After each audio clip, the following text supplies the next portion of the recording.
It looks like we are joined Not tonight. by the man that announces, it seems, every event that takes place in Las Vegas. Oh, yeah? That's what it seems like, at least. Mr. Mark Shunock in the building. Very early. 8 in the morning. Good morning. Good morning. What's up, guys? Yeah, good to see you. Thanks for How you having me. doing? I'm great. Is this me here? This is. That's you. Yes. Let's do it. Good morning. How are you? I'm up early. You are up early. Thanks for having me on, guys. This is cool. No, thank you for joining us, Yeah, Mark. man. Used to watching you so much do all the Top Rank stuff. I'm a kid in a candy shop with Top Rank. Yeah. You know, how can you not love what you do when you work for a company like Top Rank and all of the history there and just getting to know these guys, you know, all these incredible fighters that put it all on the line when they walk into the ring. It's really not a job. It really is just a passion, and I'm lucky. I'm glad you said it's not a job, because I was going to ask, that is your only job that requires you to travel, correct? I'm all over the place. Okay. But yeah, primarily on the road full-time with Top Rank. This summer's really busy for us. We've got 2 fights in July, 4 fights in August. I don't know if they've all been announced yet, but you know, I get a calendar saying you're eventually going here, here, and here. Right. We just had back-to-back weekends at the Garden at the Hulu Theater. We had Edgar Berlanga on Puerto Rican Day Parade in New York City, which was pretty special. And then the big Joe Smith Jr. and Artur Beterbiev unification weekend. So I've been in New York for about 12 days. It's good to be back in Vegas. So you didn't even come back. You just stayed out Yeah, I there. stayed right through because normally for a fight week, I'll travel on Wednesday. Okay. And I return home on Sunday. I host a press conference Thursday, weigh-ins Right. Friday, fight Saturday, and come on home. So having back-to-back weekends in New York, it was nice. He gave me a couple extra days in the city and got to see some Broadway shows. The New York Rangers were in the playoffs at the time, caught a game. And anytime you can spend some time in New York, it's pretty cool. Think Colorado closes it tonight? I hope so. Yeah, I'm rooting for Colorado. I'd like to see the West win a Stanley Cup. Yeah, I was right now. So Fridays we typically do our betting show. So we'll talk about, you know, whatever fights are going on that weekend and some possible intriguing bets with those fights. So I was looking at it. I'm like, I think Colorado's gonna close it at home tonight. So Yeah, if you're betting hockey, I think you got to go with the home team in Game 5. They don't want to go back to Tampa No. for Game 6. So, and they're so offensive minded, man. That team is so fast, and Tampa's gonna have to put some pucks in the net to beat them, I think. wanted to ask you, from the outside looking in, I've always felt like wintertime, late fall, winter's probably the busiest for you, right? You're doing the Raiders, you're doing the Golden Knights year round, doing Top Rank, of course, and then you do other local things here in Vegas as well. Would you say that's about right? Would you say the fall, winter's about the busiest for you with everything you got going? Yeah, 100%. The NHL kicks back up, the NFL kicks back up, and you know, you guys talk about all the time. Our Top Rank schedule is upside down. So, but you know, when you get the opportunity to work in sports, as you guys know, it isn't a job, man. So, yeah, I'm spoiled. I get to walk into Allegiant Stadium on Sunday afternoons, and I'm inside the Fortress at T-Mobile, 41 home games with the Golden Knights. It's I'm pretty blessed. How did you get your start in sports? How did you get your start in entertainment, period? Yeah, good question. I grew up in a small town in Canada, Sault Ste. Marie, Ontario, home of the Sault Ste. Marie Greyhounds. It's a Canadian Hockey League franchise, and like every kid in Canada, you want to play hockey and raise the Stanley Cup. My father was involved locally in that franchise. He bought the franchise from Phil and Tony Esposito in 1988. Oh, wow. And that franchise has been in our family ever since. When the cards didn't line up the way they were supposed to, I actually ventured off to New York City and became a theater nerd, believe it or not. I was performing in plays and musicals all over the place. Lion King, Rock of Ages. And that's actually what brought me to Vegas. A show called Rock of Ages was at the Venetian, and I came out here as a performer. And when Bill Foley announced he wanted to start a hockey team, or at least go down the path to endeavor to pro sports to Vegas, he put together a committee called Vegas Wants Hockey. And this was before the Golden Knights were ever announced. It was just a mission to explore if we had a fan base. And so this committee's responsibility was to buy, or not to buy, even though we did, sell season ticket packages to our friends and family for a team that didn't even exist. So I'd call you on the phone. I'd be like, what's up? Give me $1,000. For what? NHL franchise. Which one? We're not sure yet, but we think we're going to get one. So we sold about 14,000 season ticket deposits in over a month. And the rest is history. That the league granted Mr. Foley a franchise. The Vegas Golden Knights were born. And then once their front office and creative team were put in place, I got hired as a in-arena host, doing a lot of bench interviews and hype stuff in the crowd at the games, and helped create a cool environment and atmosphere. And rest is history. Top Rank Boxing showed up to a hockey game in Vegas, and that's how I met Brad Jacobs, Todd DeBuff. And they said, hey, you want to come and work with us? And originally when I started with Top Rank, it was just doing interviews here and there and helping hype the crowd. I had never, believe it or not, I'd never been to combat sports live before. I'd always been a pay-per-view guy, parties at the house, watching all the big fights, pay-per-view style. Because as a performer in Vegas, Saturday nights were always, I was working, so I couldn't go to the fights, or I'd catch it after our show instead of going to T-Mobile or Grand Garden. And so when I first started working with Top Rank, they're like, hey, just come and see what we do.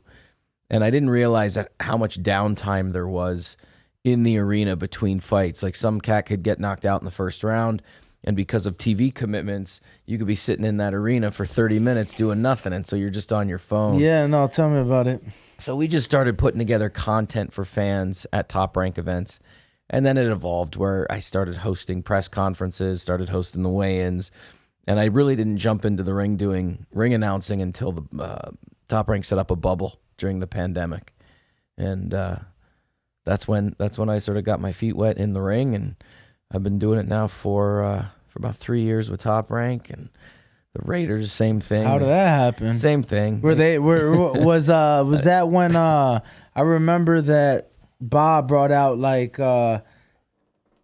basically the Raiders front office to be at one of the events, I think at the Virgin, maybe Shakur Lomachenko, was that how they recruited you? Or? Well, they've been to some hockey games as well prior to showing up at boxing. I think everything started, really I got to thank the Vegas Golden Knights for giving me my first job in sports. A guy by the name of Johnny Greco, who's an incredible entertainment director. He's now with the Seattle Kraken. He worked for the Rangers and the Knicks as well. Just an incredible guy, and I've had the privilege to work under some pretty cool people within the Golden Knights organization that have now gone on to do other things in sports with other franchises. But the Golden Knights are really the ones that gave me a start in sports. And, like I said, it's sort of snowballed. And, being able to work with Joe Tess and Timothy Bradley Jr., Andre Ward, Bernardo Osuna, Christina Poncher, these are some of the best, most knowledgeable, smart boxing people that I've been able to be around. And, I listen to them in my ear every fight. I know I'm just doing the ring announcing or the interviews and stuff, but I sit ringside and I have broadcast in my ear every fight.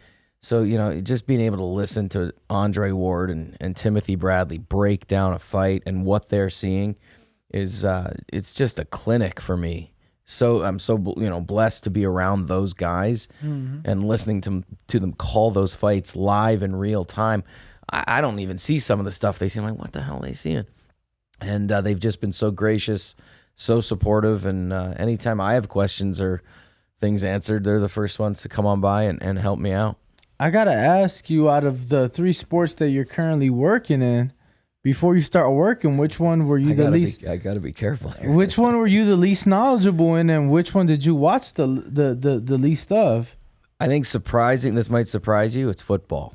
Oh, wow. Yeah. It was Sunday football. Again, I was expecting you to say boxing because so many people get into the sport. It's such a niche sport. And they're not boxing fans. It's like, oh, no, I really didn't watch boxing until this. Now, if you come to my spot, I've got a big Mike Tyson. I was a big Mike Tyson fan as a kid. That was my childhood in high school. He was like the GOAT when I was in high school. So I think Tyson made boxing exciting and attractive for guys like me who weren't necessarily into the sport. I was living in Canada at the time. Boxing's not the biggest sport up in Canada. You know, we have some incredible fighters based up there. Obviously, Artur Beterbiev trains and fights out of Montreal with an incredible camp with Mark and his whole team up there.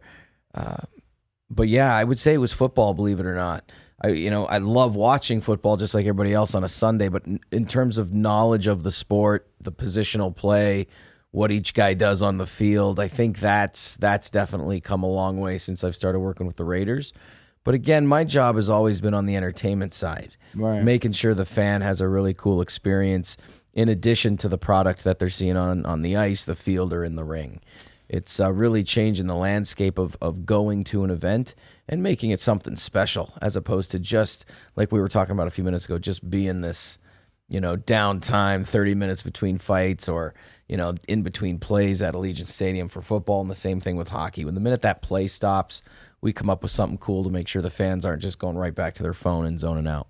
Now, obviously, Vegas being the entertainment capital of the U.S., I would say, you do have some help. I mean, you have a fucking nightclub at Allegiant Stadium, right? How is that preparation? Because it's like you're not just entertaining a crowd, you're entertaining a crowd in Vegas. Yep. So I feel like the expectations are always higher. So how are you able to prepare for each event individually? Because I'm sure, I've been to the games, the crowds at the Golden Knights games is not necessarily the crowds we get at Top Rank Fights. Yeah, definitely. And I think that's a testament to the teams behind the scenes that are preparing all sorts of cool things for the environment. Hockey's a very fast sport. It's exciting. Guys are getting knocked on their ass, and it's very high offense oriented right now, the way the game is set up with the elimination of the 2-line pass years ago, and it's just so fast. There's a whole team behind the scenes that people aren't aware of. When you watch a movie or go see a show in a theater or something, there's weeks and months of preparation that go into that. And same thing on sports. It's a show within a show. You're obviously buying tickets to go see the sport, see what's happening on the court or in the ring or on the ice. But behind the scenes, there's an entire team preparing everything that you see and hear on the screens, in the building, on the LED walls, the banners around the arena.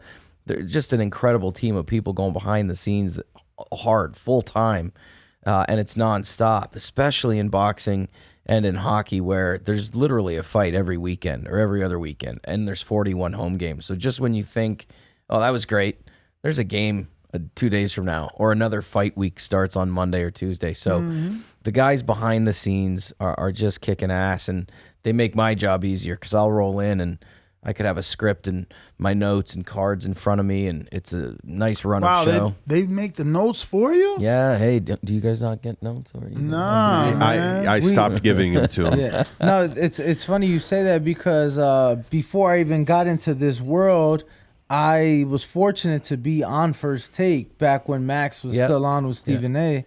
And at the end, Max gave me a script. And it's not like word for word what he had to say, but I'm like, damn, he had to take a certain side on this point. Yeah. And then, I was like, wow, there's really shit was like 4 pages. I'm like, there's really a lot of preparation that goes into these things. And I was asking you specifically about the fall and winter and how you plan for each event individually, because last year I was covering WNBA, and I was like, it was I want to say Wilder Fury 3 fight week, and then the Aces are in the Western Conference Championship, and it was I'm working 16 17 hour days, and I'm going from the MGM here to Mandalay and back, and I'm like, holy hell. So I was just curious. I'm like, obviously a lot to manage, and then you do things here locally as well, right? I know you do things over at the Space. Yeah. Talk about that, because I've heard of the Space plenty, never been. So just talk to us about things you do here outside of sports. Yeah, for sure. So the Space is it's a venue. It's an event center driven in entertainment. So bands, concerts, fashion shows, private parties.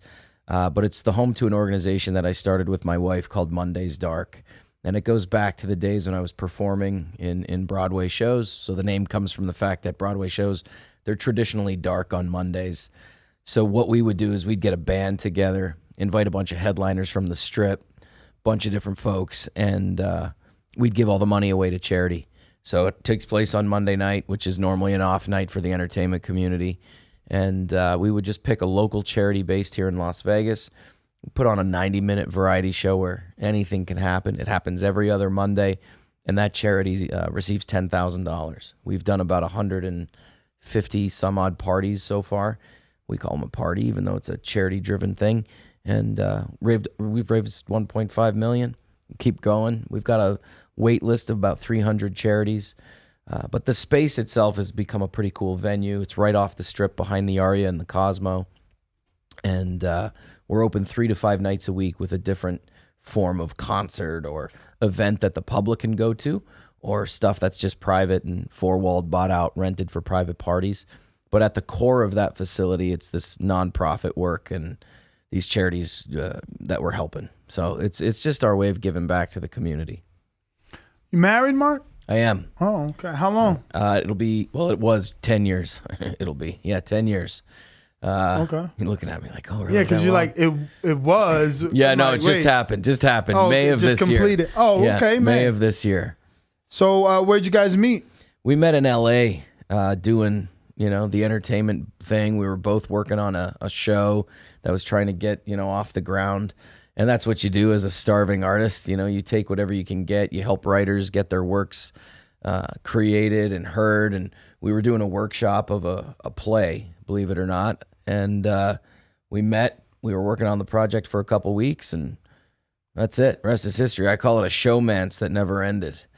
A showmance that never ended. How do you make it work? Obviously, Danny talked about the fact that you have to, travel from state to state, all over the place. Has to, at one point, cause some sort of friction, right? Like, obviously, your significant other learns to trust you, but, being away from the home has to put a strain on things, or no?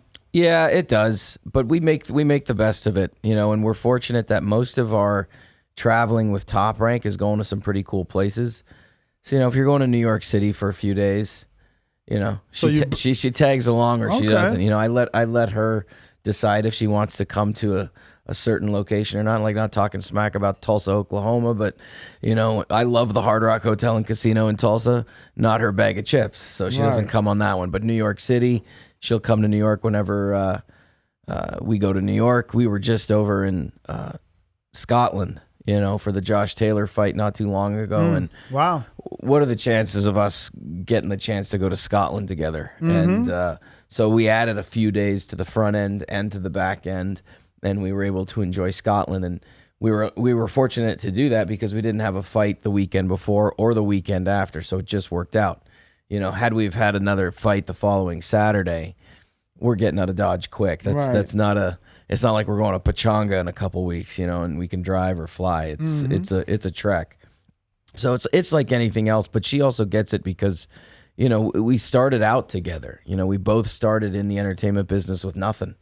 It's not an easy career choice when somebody says, hey, I want to become an actor, director, stage manager, choreographer, hair and makeup, wardrobe, set designer. Any kind of career path in entertainment is really a choice. And most of the time, usually early on, it's a sacrifice. And because I think we started out together with nothing and have made a career of it, there's a pretty cool understanding there. And we support each other. We make it work. How long have you been in Vegas? It'll be 10 years, believe it or not, this October. So we were actually living in L.A. We got married in L.A. in May 10 years ago. I moved out here on Halloween of 2012. And we started rehearsals the following week for Rock of Ages, which was at the Venetian, and never left. I thought, I'm going to do 6 months to a year with this show. Absolutely fell in Las Vegas. Fell in love with Las Vegas, as you guys know. It's just an awesome place. And to you live. fell in love because of, I guess, the work opportunities, the networking possibilities, or was it Vegas itself that did it for you? I think it was the community. You know, Oh, really? Yeah, like when I first got here, my vision of Vegas was pretty much what the rest of the country's was. You come in for 3 or 4 days, eat the best food, go hard, clubs, day pools, awesome resorts, go home. And, you know, obviously I was excited about that when I first got the gig. I'm like, oh man, I'm going to the Palazzo every day. That's pretty cool. But once I realized quality of life, your money goes a lot further out here with obviously no state tax. And coming from New York State, New York City, and California, those were my only two, you know, real living opportunities in the United States, having moved down from Canada 25 years ago. You know, I was spoiled in a sense that I got to live in Manhattan for almost 9 years, and I lived in LA for 8. Those are some pretty cool places to live, not cheap to live, you know, and when you get that same opportunity, same type of show, but in Las Vegas, you know, I live in Summerlin. It's a beautiful neighborhood. It's clean. People here are pretty friendly on the most part. No, they are. And the community supports each other, you know? It's like, I believe here there's a real true trickle-down effect where when the strip is going off and it's gangbusters and there's headliners here and we got all these amazing pro sports franchises here now and we get 40 to 50 million people rolling through that airport every year, the city's buzzing. And most people, you know, they don't get the city, right? Like they'll say to me when I first came out here, like, do you live at the Venetian? I'm like, no, man, I'm 20 minutes in any direction into a beautiful neighborhood. Great housing communities and schools and malls and churches and restaurants. Are you in Henderson? He said Summerlin. Oh, he said Summerlin. I'm in Summerlin. Yeah, I'm on the west side. I love it, man. So he just moved here. 3 So months from on where? Jersey. Originally from Jersey, then I went to Florida for a year. Thought, you know, all my life I was putting into this microphone that I wanted to move to Florida. And then as soon as I got there, a year later, I got this opportunity to have my show in Vegas, which Yeah, it's killer. easier to get guys like you. You know, if I'm all the way in the boot, I won't have that many guests in technology, studio. we come on, not in Zoom, studio. but it's not the same. I agree It's with not you. the same, you know. This place is outstanding, you know. and this, it's awesome. while I love it, our new building is amazing. You being here 12 years, I'm sure you heard of the Peter Lick building. Yeah. We bought that. So I just can't wait. We're Oh my already God. training When there. are you going over there? In July, it should be. The yeah. studios have done. So as soon as they're ready, we're in there. we're already like working out of there because Yeah. we have a private gym in there. Private That way if gym, private ring. Fighters want Oh, to come. man. Yeah. I gotta come by. Yeah, absolutely. Yeah, You know, let it's me know when you're amazing. there. I'll just hang out in the We afternoon. actually go every day. We try to go every day, you know, and it depends because the trainer leaves around 2 o'clock, 3 o'clock. So if we can get there some days from 10 to 12 or 12 to 2 is usually the times. Yeah, it just depends on the day. Like today. Yeah, like today I want to go see the sparring today. You Right, can't we'll, forget. we'll be done with the show and then we'll text like Frank, like, all right, Frank, who's at the Top Rank gym? We'll text Bones, like, all right, Bones, who's at the gym? So then and we'll today, Bones is actually going to Top Rank, so we could just one-stop shop today. yeah, so great. you know, we'll go check out that sparring and then work out. Thursdays we do 2 shows, but no sparring across the city. So then it's like Thursdays we'll be like, all right, we working out early and then kind of, you know, Yeah, we've been blessed to have the Madison or Paulie always available to us. Yeah, so know. we've been able to work out kind of, but no, it's been great. Obviously, you know, it's not the same having a in person versus a Zoom. Yeah. You know, and I said it, you know, Devin came back from Australia. His first interview he does with Ariel Helwani, you know, and it was great. And I thought Devin coming back undisputed, like the whole storyline was great. But it wasn't the same seeing him on Ariel Helwani and then having him in studio. Yeah. Like, you know, it's just not the same. The Different energy's vibe. different. The vibe, Energy. yes. Yeah. You know, and it was like, And the numbers, you know, while Helwani has a bigger platform, we had the same amount of live viewers, if not more, than he had. And it's because of the engagement. You know, when someone's in person, it's just more real, you know? So Summerlin, did you tell him I'm by Mesa Drive? Are you anywhere around there? Those are some beautiful homes they have there. Jesus. I'm off the 215 in the town center area. So, okay, so yeah. he's a He's bit closer to So- the highway. I Yeah. spend a lot of time at City National Arena as well, so it's super convenient for me because I I'm know right nothing. there. So Yeah. he's that's more all right. he's more near the downtown Yep. Summerlin area, Yeah. while you're like a little bit more on the outskirts. You're probably 10, 12 minutes from where he's at. not Yeah, I far. love those mountains. I wish I could afford it. Jesus, they definitely. It's just it's opened my appetite out here. There's some beautiful, beautiful scenery and homes on that hill. The entire valley here, man. There's, even McDonald Highlands on the Henderson side. That pocket is absolutely gorgeous. Those houses, because I live in Henderson. Yeah. Those houses up there are unfucking believable. Insane. I'm talking about before the Golden Knights got out here, there was maybe 4 or 5 houses up there, right? Maybe more, but there was a few houses up in the mountains down there in Henderson. Now we went. No, they're taking over the mountain. It's crazy. I'm shocked that there's no. He keeps saying how the fuck. activists. He's like how are they stealing the mountain? He's like they're just taking it. I see bulldozers on the mountain making roads. I'm like, bro, What's going on? Isn't some of this like reserved or it's protected? good. Nah, we're in a valley. They can go up. They'll actually go up and over and back down the other side. Who knows? De La Hoya just bought a house. I know. In Henderson. 15 million. Yeah, it's a beautiful house. There's a house right next door to that one that's used in Vegas a lot for private events. It was like a spec house and hasn't sold yet, so a lot of people hold events up there. And he bought the house right next door. And What? Yeah. So he bought the house And the next other door house. to the party house. He said no more pretty parties. much, pretty much. No, he bought the party house too. He said No, He's he saying he brought the bought the neighboring house next to the party house. He better buy the party house. It's the worst thing. No, bro, he did it strategically. He ain't gotta. He's like, I ain't gotta drive. I just gotta walk. Walk next door, and we have some fun, baby. So I want to introduce my engineer George. He's a big fan. He almost got upset when he thought you weren't coming because you didn't answer. I'm like, all right, well, if he's not What do you answering, mean I didn't answer? Oh, on Instagram? Yeah, no, it was like maybe 5 minutes before you replied. We're like, oh, he hasn't answered yet. We're like, yo, we'll give him a little bit. If he doesn't show a reply, we'll just end the show, right? Because a lot of people, look, Mark, it's the West Coast. People don't want to wake up. You're our last interview of the day. Look out. Our first interview slot is 6:15 a.m. yeah, we're the that's Breakfast too Club early. of boxing. No, I love it though. know, Some people haven't been to bed yet. Yeah. So the thing is, I've been doing this show over 10 years, but I'm originally from the East Coast, so I've been 9 to 12. Yeah. Now I transition. My audience is used to me. Like they use me to work. So it's like I have to stick to and it works better for me. I'm up earlier. Get more done. Oh, absolutely. 100%. I get just the day before yesterday, he came with me to see like 7 houses. We did the show. We probably went to the gym. He's like, it's only 12 o'clock.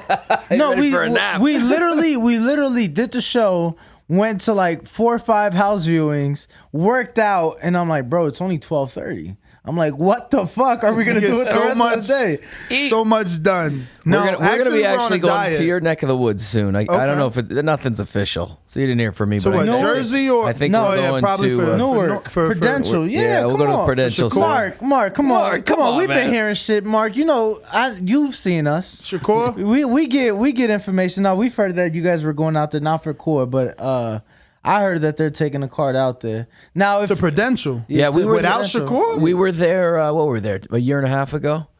Yeah, but we'll be back. who other than Shakur No, headline? we go with Shakur. Yeah, that's what I'm saying. That's his turf, and you can't do Prudential without him. That kid is lightning. so it is a homecoming. Cause I just heard Prudential, and I'm like, So well- wait, he had 2 rumored opponents, Navarrete and someone else. Who was the other guy?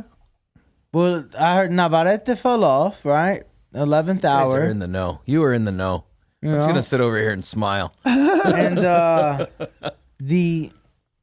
hold on, cause I don't know where we left off. I wonder. It wouldn't be Joe Cordina, that's for sure. He's not gonna come over here with that fan base. But George, in the meantime, while he thinks of it, go ahead and introduce yourself. Yeah. So Mark, I've seen you for a long time here. And I just have a quick question.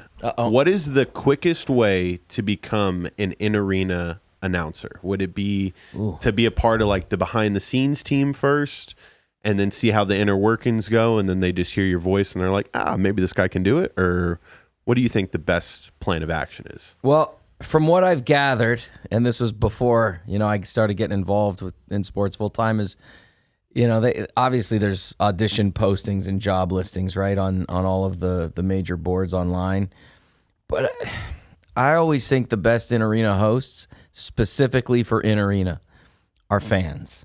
that have the balls and the courage to get up in front of 16 to 80,000 people and just do what you do, and it's be a fan. I think anybody can eventually learn to read scripted content or advertising hits, which we're obliged to do to some of our sponsors.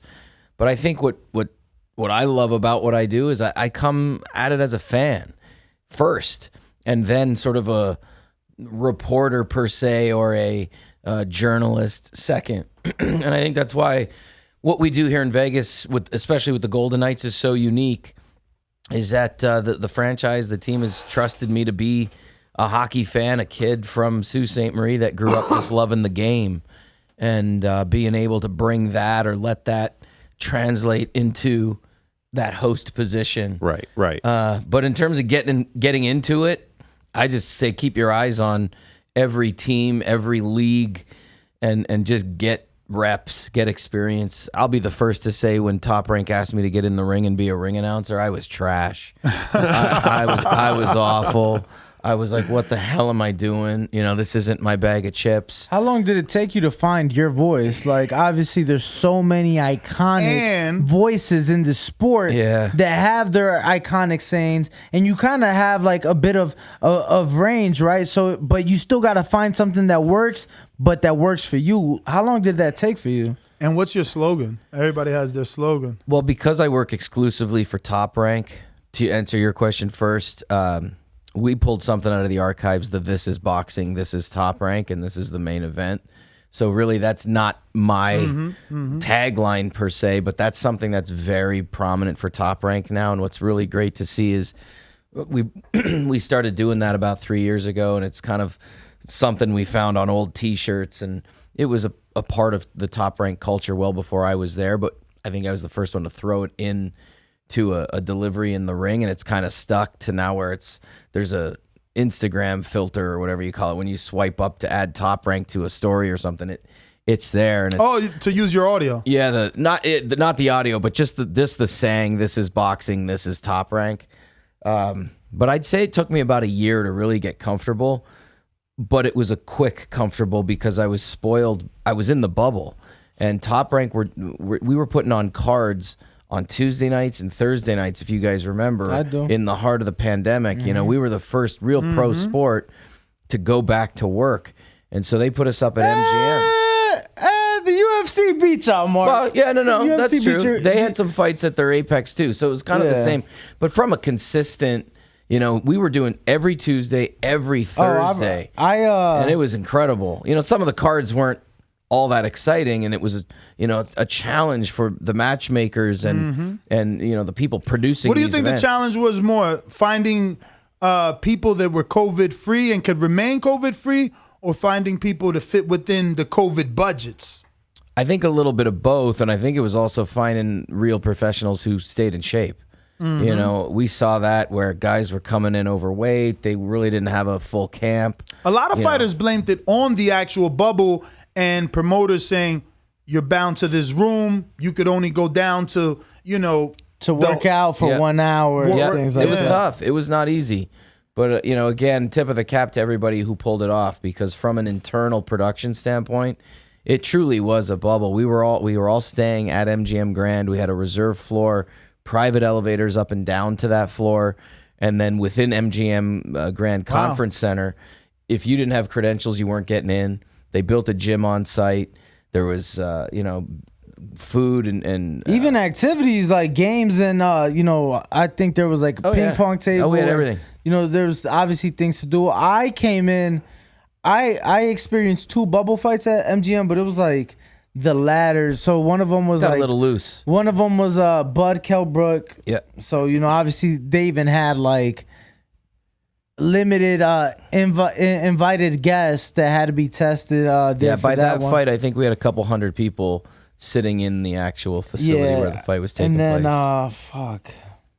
But there was a fight before that I got to experience at the bubble, but it wasn't like you guys were done doing the 2 fights a week, and when you guys were doing those 2 fights a week, that's when it was just fight that, because it was Tuesdays and Thursdays. Monday weigh in, fight Tuesday, Wednesday weigh in, fight Thursday. It was insane.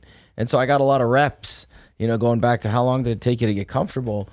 I think I got more boxing ring announcing reps in a 4 to 6 month period than most people do in a 3 to 4 year period, because like you just said, we had probably 5 to 8 fights every Tuesday, every Thursday for a solid 3-4 months. Right. And that was just a lot of reps of getting the cadence and getting to know these guys and, know where they're from and meeting their families and learning more about their stories. And that's when I really sort of had a crash course in boxing and truly fell in love with it. And not so much the sport. I got to be honest. I didn't really fall in love with the sport. I fell in love with the people in the sport. And I think that's what's made it so special for me, is that, I do have access to these guys in a way that most people don't. And, coming up to me, giving me hugs, or they come up to me and say, "Hey man, I love the way you read my hometown, man. I've never heard my hometown like that. Thank you so much for giving it extra love." Or, this is about them, really. What I do is, when I'm ring announcing, it's about those guys. I think part of what we do is we get them pumped up a little bit. Mm-hmm. And boxing is a little bit more traditional than, what Buffer does over at UFC. He kills it, and really gets the place going nutty. But the direction that I was given with ESPN and Top Rank is they wanted a little bit more traditional. They let me bring a little bit of flavor of who I am as Mark, which I think is important.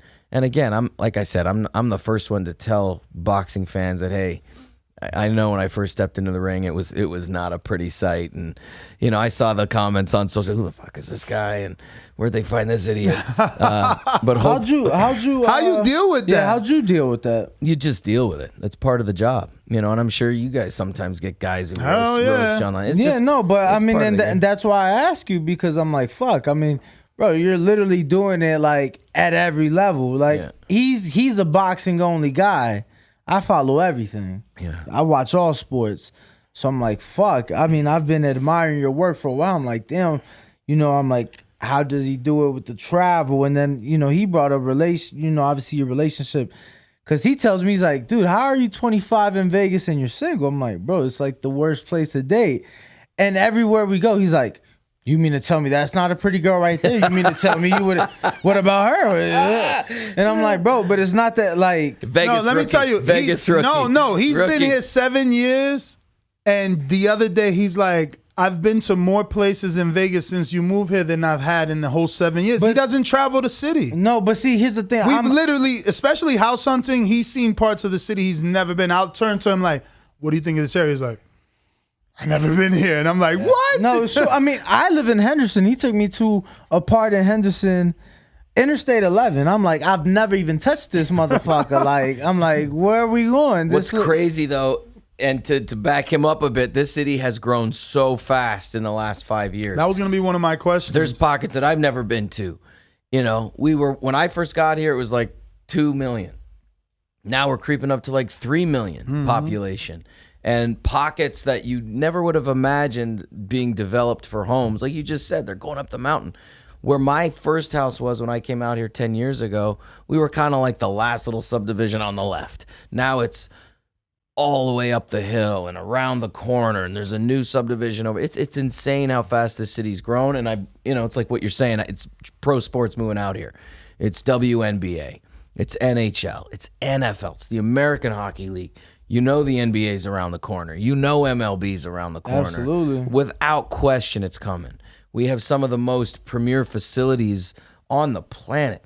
Where I meet with the Golden Knights every hockey game, where we have a team meeting, production meeting before we go out, it's in NBA locker room 1.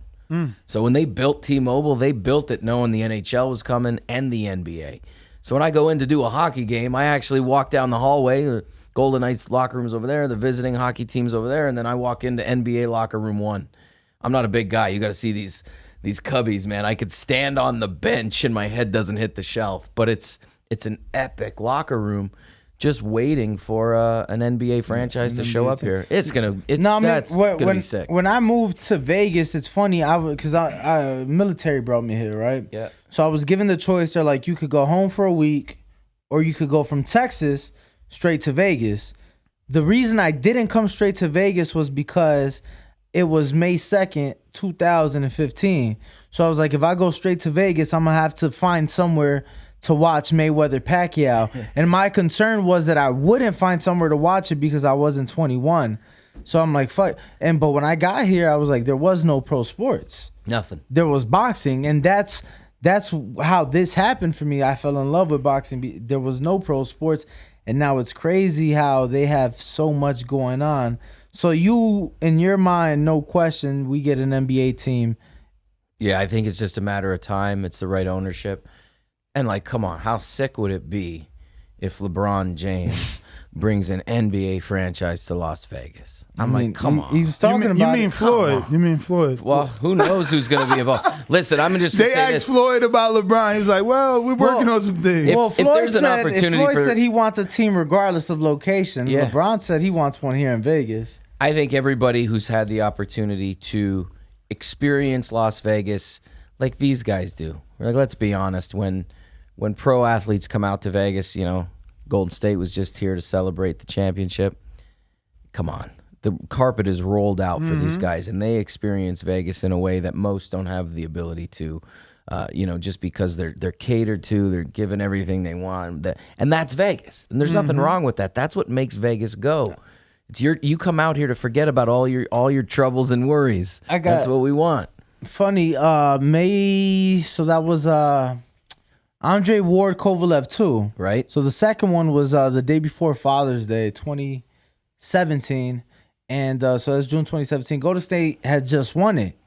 You know, they had just beat Cleveland, and it's Andre Ward. Yeah. The whole fucking team flew to celebrate in Vegas, and they're at the fight. Heck yeah. And they're at the fight because it's like, we're already coming to Vegas to celebrate. It's inevitable. It's inevitable. It's only a matter of time. Yeah, and you know, you just mentioned Andre Ward, and you know, I got to give him a big shout out. Obviously, just put in the Hall of Fame. Absolutely.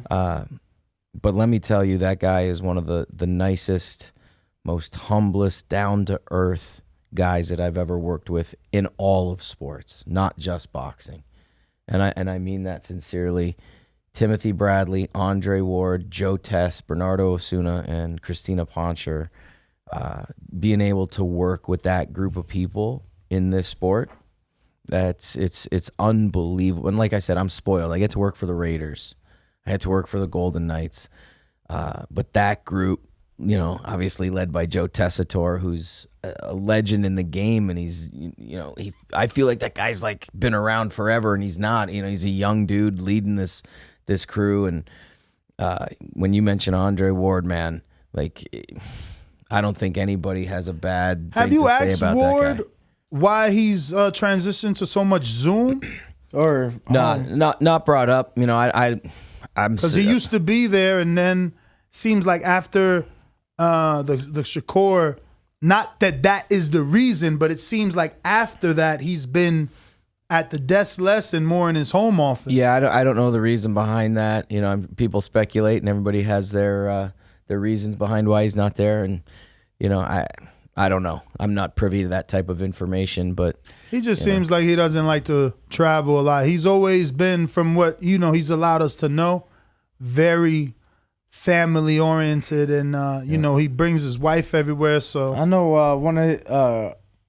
I know he has a son too that is going through that college football recruitment stage right now. So he's being scouted and recruited and whatnot. So I'm sure, man, like when you're a fighter and when you're traveling, and I could only imagine all you want is just to be able to relax a little bit and be at home and, you know, not have to travel as much. Believe it or not, for me, I actually enjoy the traveling, because what it does is, like you guys, I got my hand in a lot of pots, right? I'm Raiders, Golden Knights, Top Rank Boxing, The Space, Monday's Dark. I'm involved with some small businesses out here, investing here and there. You know, I got my hustle on, just like everybody else. Of course. When I'm on the road with Top Rank, it's nice because I have a set schedule for fight week, and I'm not getting pulled in a million different directions when I'm in Vegas. Because when I'm home in Vegas for an extended period of time, I'm at the office, and there's 3 different offices. I could be with the Raiders, I could be at the Space, I could be at City National Arena with the Golden Knights. So I'm going, meetings. when I'm on the road with Top Rank, what's nice is, like you just said, I can jump on Zoom from my room upstairs. I host a press conference for an hour and a half with the guys, make sure everything's ready for weigh-ins the following day. And then I rip off my suit and I'm up at the desk in the hotel room getting work done at one set location. And then, 5 o'clock hits. My boy Evan Korn from Top Rank, I'll hit him up. I'm like, where am I going for dinner tonight? And he's like, let's go. So him and I, Gardy, the social team from Top Rank, really everybody behind the scenes at Top Rank are really great people. And so when we're on the road together, we have an awesome time. Mikey Williams, who's hands down the best photographer in the sport right now, I get to hang out with that guy every day. His birthday coming up in July. We're going to be at Pachanga. We're going to make sure we bring our clubs. We'll go hit him, right. So, and we're terrible. We don't care. It's just a way to enjoy our time on the road and turn our phones off for a little bit. So believe it or not, the Top Rank travel for me is something that I look forward to, just because it allows me to put the blinders on a little bit and not get pulled in so many different directions. You guys going the morning after? What's that, for golf? Yeah, I mean, the Pachanga fight's a Friday night. It's a Friday fight, the so 15th. I'll probably fly in Tuesday because it's a Friday fight. And we'll probably golf maybe Wednesday or Thursday. We'll kind of sneak around in there before or after the weigh-ins or press conference. Okay. And then because Sundays usually let's get out of town. We sleep in a little bit or not. When I'm on the East Coast, I don't go to bed. So, for example, you can't. Nah, you can't. After that Better Be of Joe Smith Jr. fight, by the time it ended, it was almost 1 a.m. East Coast time. And sometimes during football season, I got to be back in Vegas for a Sunday afternoon kickoff. So I'm not going to bed. I wake up, or we'll finish the fight 12:30, 1 o'clock in the morning, head back to the hotel, grab a quick bite, pack my bag. I'm usually heading to JFK by 3:30, 4 o'clock in the morning. So let me ask you this, because I know this was a big fight followed by a game. So Wilder Fury 3, next day was the Raiders and the Bears. So You're for a 1 p.m. kickoff, you're at Allegiant Stadium at what time? 9:30, 10. So three and a half hours before, and you left the because I know I left the T-Mobile at like 1 a.m. Yeah, I don't think I got because home of the press conference. 2:30. The press conference, it was like, all right, we got to wait for the press conference, and it's Tyson Fury. Mm-hmm. Him and shout out to Sugar Hill out there showing, shirts off and whatnot. So, and by the time we were done, I left because I got kicked out. I'm like, shit, I'm working. I got to upload. I left the T-Mobile because I was kicked out from the T-Mobile. But damn, that's crazy. You use too much of their free data. So I know because I catch those morning flights coming back from New York. They're leaving at 5:30, 6 a.m. You're getting back out here about 9 a.m. Yeah. So there's times where you're going from McCarran to Allegiant? Yeah, 100%. My guy. He's a real worker. Yeah, I'll land at McCarran, and I'll know before. Like, let's say we're going to Florida. I think Kissimmee's a pretty popular spot for Top Rank, and we're at the Garden a bunch. Like I said, we'll be at Prudential Center coming up as well. So when I book my travel, and again, Top Rank helps with that. They got a great team behind the scenes. Shout out to Angie and Arlene in the travel department at Top Rank, who take care of the fighters, their camps, employees. They're booking 200 hotel rooms, 200 flights every fight week, and I'm just trying to make their life easy. So there's a form, we fill it out, what our preferred travel flights are. The times are always the key, but Sunday on the East Coast or Saturday night fight on the East Coast, I don't go to bed. Better Be of Smith Jr. fight, win a couple rounds, back at the hotel, grab a bite, quick shower, pack my bag, and I'm on the 6 a.m., usually 5:45 or 6 a.m. flight, so that I can be back in Vegas for, kickoff at the stadium. And I'll pack my Raiders needs with me, travel it all the way, or I'll leave it in my car, leave the car at the airport, and then, get to Allegiant, refresh, regroup, who we playing, what's my schedule, where's my scripts, let's go. Right. And then Monday's dark. It goes back to that charity event. That's my day to sort of regroup. Mm-hmm. And I look forward to the fall, though, bro. We got an unbelievable season ahead for the Raiders, and an incredible season ahead for the Golden Knights. And we've got some marquee fights, hopefully, this year. So sports this fall into early next year is going to be dope for Vegas, without a doubt. Where do you see Vegas sports being in 5 years? Off the chain. Like, no question. NBA, MLB. Come on, we're getting F1. we're gonna have an F1 event. It's funny. next year. I shit you not. I was looking at tickets for that yesterday. I was like, I need to know when these tickets drop, because when the fuck are we gonna get F1 on the Vegas Strip again? Hopefully every year. Right, Honestly, that would be a hopefully sick stop. But it's like, it's something that you just, it's kind of like when I tell you, like, yeah, Bob Arum promoted Evel Knievel jumping. It's like, get the fuck out of here. Yeah. I was like, oh shit, F1 on the Vegas Strip. Yeah, that's gonna be badass. If you can get a ticket to F1 next year, do it. If you know nothing about it, who cares? Just go talk about a life experience for the people who live here and what it's people about. who love that sport. Do you know how many people are going to be flying in for that event? It's like the NFL draft, man. Like the NFL draft setting up shop here. What they say, 200,000 people came out for that, maybe even more. The casinos are jamming, all the rooms are booked, the restaurants are packed. F1 is all of that and then some. Were you doing shit for the draft too? Yeah, I helped out a little bit with the league. Yeah, it was awesome. I was on the Bellagio fountains. So you're doing shit for the draft while you're covering Valdez and Stevenson. That was the busiest week for me in my career to this point. It was the NFL draft. We had a huge fight with Stevenson Valdez. And I was jumping between the Bellagio and MGM Grand, like literally hosting stuff for the draft on the Bellagio fountains in a car out the back way, MGM Grand, up the elevator, press conference with the guys, back to the Bellagio. And so I basically lived on the Strip that weekend. That's when I could admit, yeah, I got a hotel room and didn't leave the property essentially. No, that weekend was fire for Vegas. That happened to me. Actually, yeah, it was Bud. Yep. Bud Porter. Yeah, it was Terrence Crawford and Sean Porter. No. There was a fight at Mandalay where I was like, I remember I literally was covering a fight at Mandalay. I'm covering the Aces, and then a buddy hits me up. He's like, yo, I need a guy tonight. Now this buddy has hit me up for other photography gigs. I'm like, yeah, no problem. Show up with my bag. He's like, no, leave your bag. I'm like, what do you mean? He's like, no, I need another guy for security. He has a security company. He has never called me to work security for him, but he knows that I'm military. So he was like, yo, I just needed a body. Yeah. Needed a body, and ended up doing it for, it was the Latin Grammys were at Mandalay that same week. And I'm like, fuck it. I literally had 3 events I was working at Mandalay the same day. And I'm like, I need to get a room because I need some sleep, because I was still working my Air Force job at night. Damn. Yeah, so you get it. You know, you just, when it rains, it pours, and you count your lucky stars, and you just make sure you show up ready to go. Yeah, but you said the key word. I mean, when we started the interview, I think we couldn't understand more that when you do something you love, it's not really work. Yeah. It's not work. Man, we say it all the time. We're like, all the time. But also, you know, that word work, I love that word. And I love to work. And I don't think there's anything wrong with that. A lot of people, you know, criticize, like, why you work so much? Well, there are people on the planet who like to work. I love working. And luckily, I work on cool shit. No, that's no question about it. Yeah.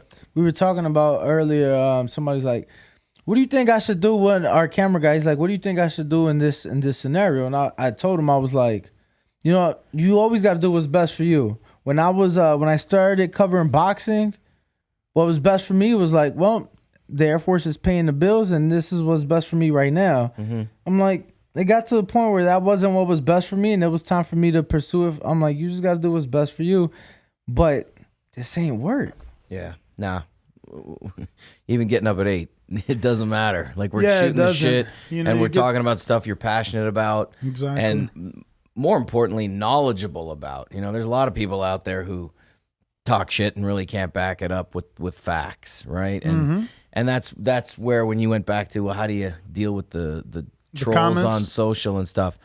Most of the guys are coming from an ignorant place, right, where they don't really know all the facts. They don't really know how you got somewhere or your background and how you feel comfortable sitting at the desk and you're able to talk shop with the best of them. It's because you know your facts, you know your stuff, right? And then that sort of translate into a silent confidence where look, we're good. I got you. You know what I mean? And that's how I deal with it all. He gave me my start in boxing. I said at the start of the show, we met 4 years ago today.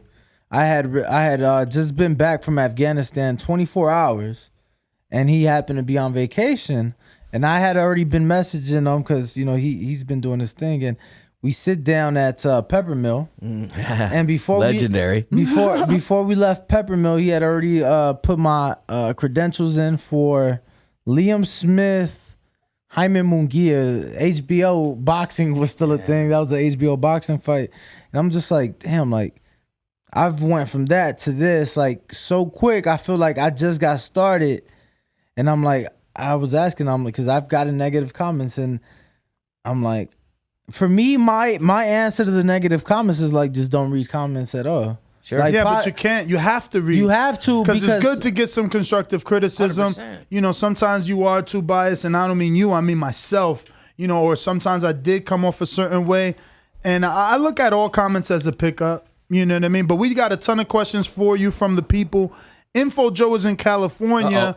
And he says, how did you get into the business to be a ring announcer? And what advice would you give someone like myself who's trying to do the same? I have a good voice, and I've done about 4 fight cards for the Boxing Voice. So we have we put on our own exhibition shows and amateur bouts, and he's called about 4 for us. But obviously he wants to break in for real.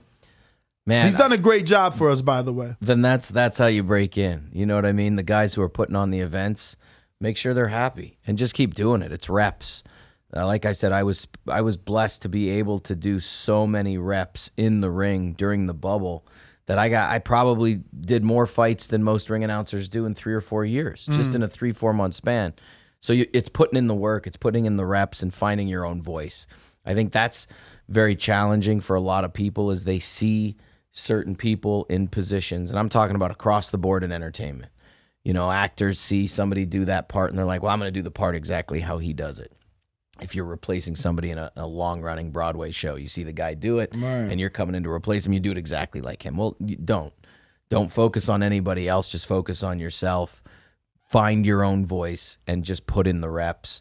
And then, like you just said, you said, this guy does a great job. Well, clearly he's already doing what he should be doing. If, as the producer, as the promoter, you're happy with his work, then he's doing the right thing. So yeah, that's my only advice to somebody who wants to break in. Just keep finding your own voice, being true to who you are, and get as many opportunities as you possibly can.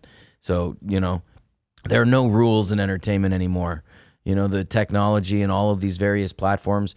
Back in the day, you had to have an agent. You had to have the agent call the producer. You couldn't talk to people directly. Exactly. Now with like Insta, LinkedIn, Twitter, you can get in touch with anybody just by slipping into the DMs, as they say. But those things help. Yeah, listen, it's not the end all be all, but if you have reps and experience to back it up, people then can look at your stuff. It's not like it's you got to put it on a tape. You put it in a FedEx and mail it off. It's literally right there. Right. Make sure how you're represented is another key point too. Make sure if you're talent, make sure you're represented properly online. Don't put shit out there. If you don't think it's good, don't put it out there.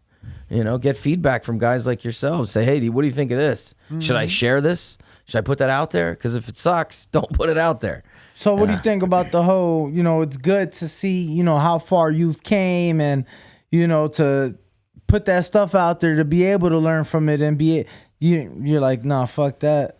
Put the best product out there you possibly can. I think if you're looking for work and you're trying to break in, make sure it's the best product possible. Represent yourself in a true high professional fashion, and just keep putting in the reps, putting in the work. If you want to do it, you'll eventually do it. Yeah, absolutely. I would say no opportunity comes to anyone. You got to go out there and find it. He's done about 4 cards with us. I would put that on an Instagram reel. Yep. Get some graphic imagery. And then, like you said, DM, there's plenty of small local promoters that don't even have a ring announcer because they can't afford it. Maybe you get on as a, volunteer or intern at first, and then they start to value what it is that you do and bring. I got Mr. Adore here that says, what gives you a bigger announcing rush, boxing or the gladiator games? You do a great job with both. Stay blessed. The Golden Night games. Yeah, I would say boxing. Even though it's most of the time I'm in a smaller crowd than 65,000 at the Raiders games and 18,000 at the Golden Knights games.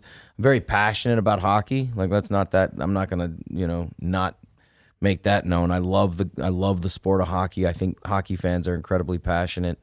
But there's something about being in the center of a ring, introducing two fighters who are about to risk everything they have, including their lives. Like, let's not sugarcoat what they do. Right. They get into the ring knowing that they may not step out of that ring. So right there, privileged and humbled to be a part of that. And boxing fans know what's at stake. They get into it. And again, I don't really have to do much to get boxing fans going in an arena. They're right there with us from the ring walk right to the introduction. And I get a huge rush being in the ring. That last one with Beterbiev and Joe Smith Jr. at the Hulu Theater, the mecca of boxing, even though we were in the small room at MSG, anytime you're throwing a title fight up at MSG, it's a special night. And that place was going off. So biggest rush, boxing by far. Still a few more before we get you out of there. We got Brandon in Houston that says, how did you decide to say Shakur Stevenson's name the way have? I guess he meant the way you have. You've shortened the sh and hold the cur portion for a while. Look forward to hearing that when he fights. Keep up the great work. Awesome. Brandon. That core is strong when you say it, because as soon as you continue to read, I was like, I'm hearing you say it. You know what? I didn't plan that. I'm in the moment. I really am, and that's the honest truth. Some guys might not believe me. Like I don't really sit there overthinking it and overanalyzing it. I think Brick City's super important to his introduction, and really giving props to where he's from. That's very important to him. And I think, Top Rank allows me the opportunity to get pretty close to these guys and, listen to their needs and wants. I think he's a very, very special fighter, special person. And I'm excited to be along the journey with him. But to answer the question specifically, I this is the first time hearing that. So it's cool that the way I say his name is resonating with people. I think he's got first of all, he's got one of the best names in all of sports, and he's a rock star. So whatever I can do to, give him as much love as possible, I'm going to do it. So I'm going to go back and listen to it now because, again, that shows you how badass boxing fans are, right? When they can send in a question like that to break down exactly how I said his name, that's badass. So thank you for that. James Valdez from San Antonio says, what's an embarrassing moment in your career that you would share with us? Thanks for coming on the show. Cool.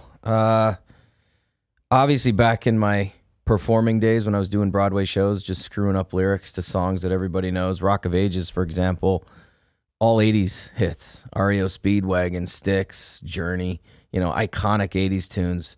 And when you mess up the lyrics, everybody knows, but you just keep going. 90 seconds. Well, what fuck ups have you had in sports? Boxing specifically, introducing fighters from the wrong cities, fucking up their names, and that's back to the bubble days, right? Not understanding the preparation and work that needed to go into it, and I was so nervous and so new to the sport that I was like, what the hell am I doing? And especially for the fighters not from the United States, really doing a deep dive into where these guys are from. Absolutely. And just making sure you pronounce everything accurately. Yeah, I butcher everyone's name. Oh, he's terrible. We had some fights that we had the rights to that were being streamed on ESPN in Mexico, and we had the American rights to them here. Man, every freaking card, it was like no information. So we gotta dig deep. And it was a lot of information. It was just too much. No, they were given booklets. Yeah, but not But how much of that was really fight related? Out of that, there might be one line per fighter, and even still, like the footage. How much footage did? That's what we couldn't find. But they gave us too much to read. But that's what I'm saying. Like we would try to go find footage. We can't even tell the public what style this guy has. So what I really hated was that everybody email was like a something that you couldn't copy and paste. You know, so if you send me about sheet, I would just rather open it as a PDF and copy and search with Google. Like, I don't even have to literally pick it up and copy with a Mac. It's just highlight it, search with Google. Now I'm already on the man's box rack. You can't even do that. They made it so hard to work, but those fights were fun, though. Oh, well, would you look at that? Shakur Stevenson to defend his junior lightweight belt September 23rd. Against That's so funny because Robson Cancio closing in on deal. It's so Mike funny. Coppinger. I was gonna say 11 minutes ago I had it pulled up. It's the 23rd. That sources in New Jersey. Sources. Prudential Center. I just hope he's still gonna come to Vegas the whole camp because now it doesn't make sense. I mean, he held camp in Vegas for the Jamel fight that was in Atlanta. He's been doing. But Atlanta and Newark is different. They're both on the East Coast. His grandfather got a gym in Newark. Yeah.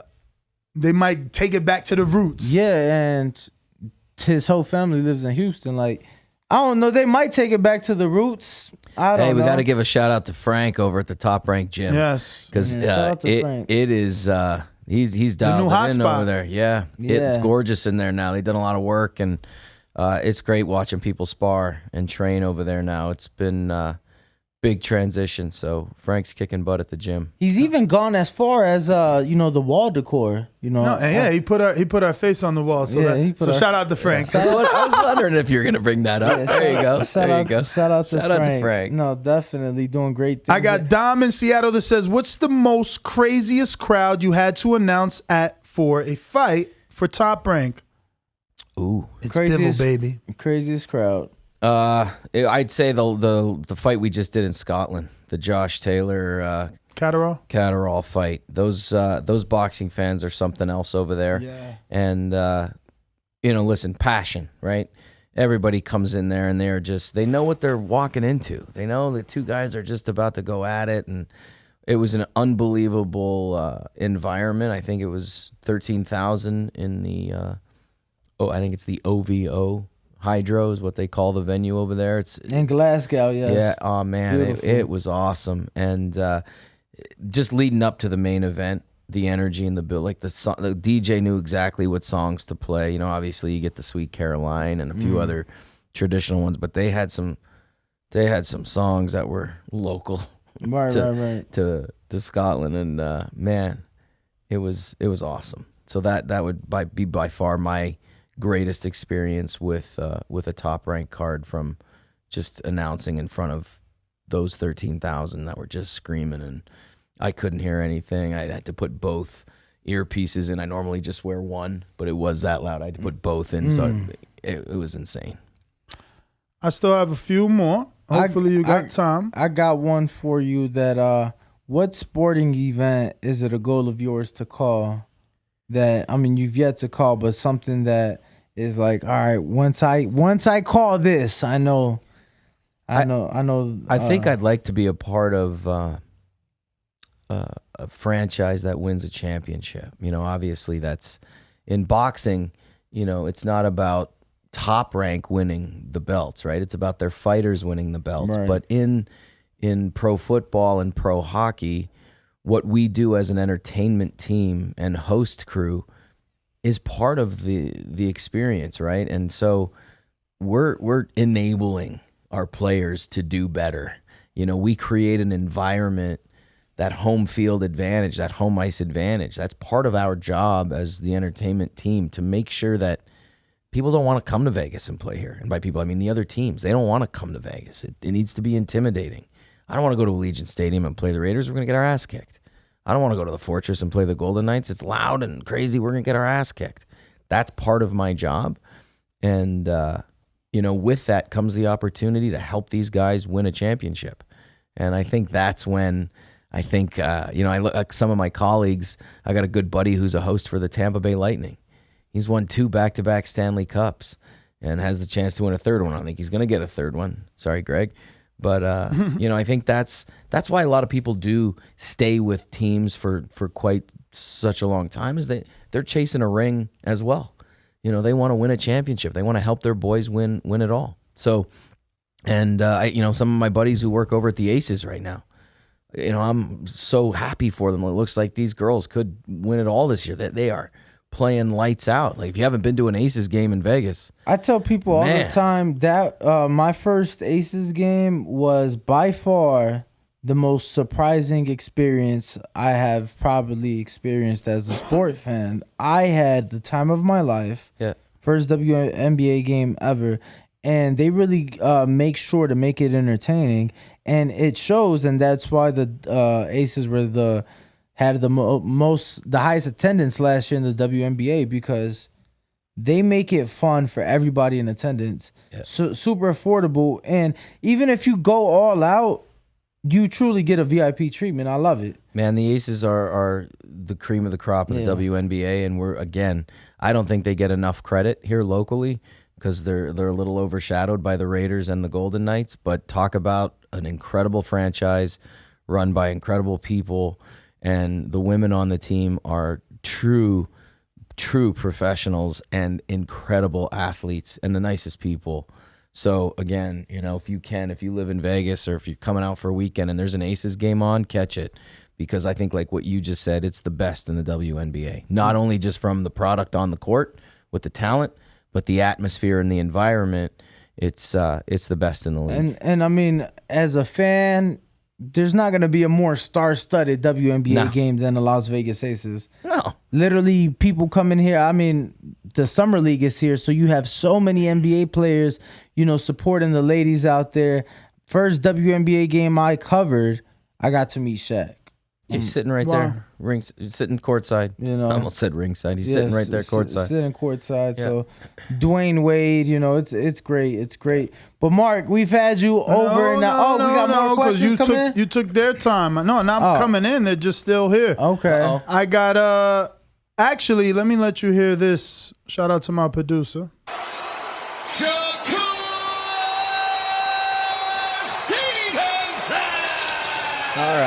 All right. That's a good call. That's a good one. That's a good call. I'll take that. Good. Yes. Good job, bro. Where'd you pull that up? YouTube? No, that was Brandon. Wasn't me. I Brandon. did find it on you. I had it ready. It's so funny. You did? Yeah, I did. Oh, wow. Play that again. Let me hear it one more time. Go ahead. Let me see how yours sound. I had him even with the Brick City in there. Oh, wow. Yeah. Oh, yeah. Let's get that. Newark, New Jersey. Shakur. I just missed it. Look, they're booing him too. Man, that was crazy. They're booing him. They're not booing him at Prudential Center. That place is gonna go off. How do you determine? Because obviously you're talking about the Josh Taylor Scotland experience, bro. Stop being greedy. We got all these people, man. You've had them for an hour. Yeah, I got a lot of great questions coming from Houston. They say, Houston, what's up? Actually, this is our producer in Houston. We need this one. He says, can we get a "This is boxing" and "This is the boxing voice"? Excuse me. He says, "This is boxing and this is the voice of the people" in your best ring announcer voice to use as an audio drop to open our show with. Yeah, let's do it. We'll do it after. All right, beautiful. All right. This is box. Wait, you want this? He says, "This is boxing and this is the voice of the people." Voice of the people. That's our slogan is the boxing voice, the voice of the people. This is boxing, and this is the voice of the people. So this is what I got Michael Buffer to do. Everybody's like, how'd you do that? Oh my God, how'd you get that? Did he charge you? Hi, this is Michael Buffer, and you're listening to the voice of the people. Let's get ready for Boxing Voice.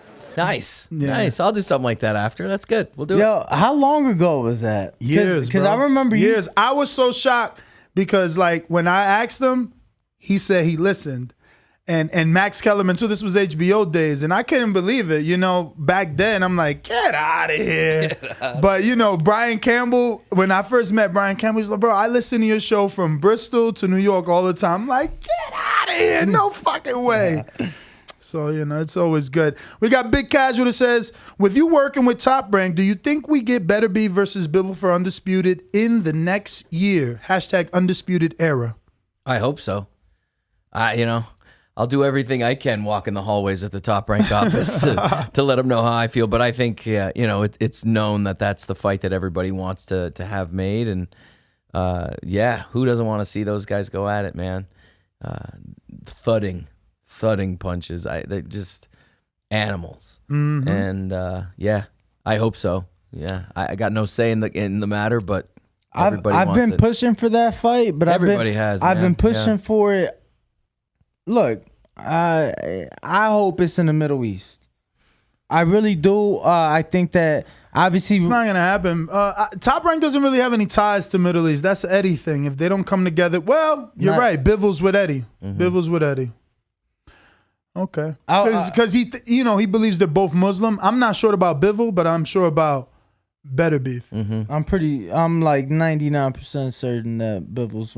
I want to have it here, just from a selfish standpoint. I'd love to have it in the United States. Again, you could have that fight anywhere, but I think it plays at the Garden. It plays here at MGM Grand or T-Mobile. And then, like you said, it could be overseas. 3 more and I'll get you out of here. Let's do it. You were ringside for Josue Vargas versus Dakota Linger, which I told you guys Dakota was going to... I ain't say he was going to beat... But I told him be careful because we've been seeing Linger through the bubble just be this dog and get robbed too. But anyway, he says, which was obviously bad. Was that the toughest stoppage you've witnessed? If not, which was? Good question. I've witnessed some amazing stoppages. Got to bring up Valdez and Burchelt. That was just a performance from Oscar. So I think that was a pretty incredible stoppage. And then what was the, Josue, I felt bad for Josue. He's a good kid. And I think, again, once you get your bell rung like that, it's hard to come back. And now to have it happen twice, he needs to take some time and regroup and do what's right and best for him. That was a tough stoppage. Fight of the year 2 years ago, where guys were getting knocked down left and right. Who the hell was that? That was in the bubble. In the bubble? In the bubble. Baranchik versus... Yep, that's it. Bring it. My boy. Cepeda. Yeah. Fuck. That fight was ridiculous. Yeah. And, but I'd have to say the Valdez Burchelt stoppage was pretty epic. The way, Burchelt fights and the way he was coming forward and how Oscar just stepped out of the way and put him down to end the fight. It was a pretty epic night for such a high-profile fight, right? We've seen some pretty crazy stoppages on the undercards where guys are just getting teed up and knocked out. But I think from a high-profile fight, that stoppage was pretty impressive. Victor Banuelo says, I think Earl Spence is going to kick Crawford's ass. Who you got in that fight? I got Bud. Yeah, and again, I'm a little biased because I've had the opportunity to be around him a lot, and I think that guy is he's on the pound for pound list at the top for a reason. He just finds a way, and he knows what he's in the ring to do. He's just a beast, and I've got Bud. Looks like the last one is from Justin White that says, any good behind-the-scenes stories you're willing to tell us with Ward or Bradley or any other fighter? I think behind-the-scenes stuff is just being able to witness their magic when the cameras and the mics aren't on. They truly love the sport. They love each other. They love coming to work just like everybody else. And they're just great guys. I think, the fans get a very specific perspective, a controlled view that the network puts out. Sometimes it's filtered, sometimes it's not, but you got to remember that these guys they're just people like everybody else, and they really are passionate about what they do. And I love seeing them mess around, man, in the green rooms, just hanging out, shooting the shit. And that to me, that's the best part of who they are, because that's really when they put the headphones on and the mics in front of them, it's more of the same. And what you guys are getting at home is pretty much who they are. And again, privileged and humbled to be a part of that and be able to be in that circle for a little while. And Mark Kriegel, I haven't mentioned Mark Kriegel at all, and I feel bad. I forgot all about it. But Mark is probably one of the smartest boxing minds out there right now. And the stories and the deep dive work that he does for ESPN and the sport is pretty remarkable. No, absolutely. I mean, I think his work definitely speaks for itself. The work that he does. Yeah. That is all the questions. So if you want to give out your social media, please go ahead and do so. For anyone that isn't following you, can follow. Yeah, it's just my name. It's Mark Shunock, MarkShunock. I'm on all the platforms, but it's just my name, at Mark Shunock. And shout out to everybody in the boxing community specifically who have allowed me to join this pretty elite group. And guys like yourselves calling me and having me on the show, it means more to me than and like you said, getting out of bed is when you're doing it and you love it, it's not a big deal. Not a big deal.